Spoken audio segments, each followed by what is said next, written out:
La pluie a perdu de son intensité, mais la terre gorgée d'eau continue de bouger. Les habitants doivent vite s'abriter. La coulée va s'arrêter à quelques mètres d'une terrasse.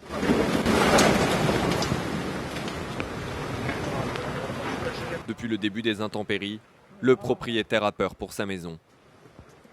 Il y a tout qui tombe, ça tombe sans arrêt, c'est impossible à rester, ça devient un cauchemar, c'est un apocalypse. On ne peut rien faire depuis ce matin, on essaie de canaliser l'eau et on n'y arrive pas. Tant que le temps il est comme ça, on ne peut pas rester là. Vous avez vu ce qui est tombé là. Gorbio, Sainte-Agnès, ces petits villages sur les hauteurs de Menton souffrent particulièrement des intempéries depuis jeudi. Sur ces images prises par un drone, le terrain a glissé à quelques mètres d'une villa. Ici, l'eau et la boue ont piégé plusieurs véhicules. Ces communes se retrouvent en partie isolées.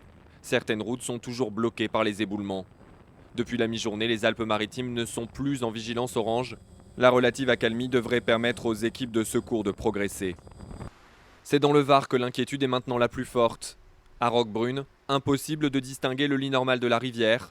L'Argence inonde totalement ses rivages. Ce restaurant s'est retrouvé en quelques minutes sous 2 mètres d'eau. Les particuliers qui vivent à proximité sont eux aussi inondés. Les habitants sont désabusés. À chaque fois qu'on subit 2 journées avec une nuit de grosses intempéries, voilà le résultat. Des précipitations qui étaient quand même énormes. Je veux dire, ça fait 5 jours qu'il pleut. Je veux dire, je ne vois pas où c'est qu'on peut, comment on peut gérer ça, quoi.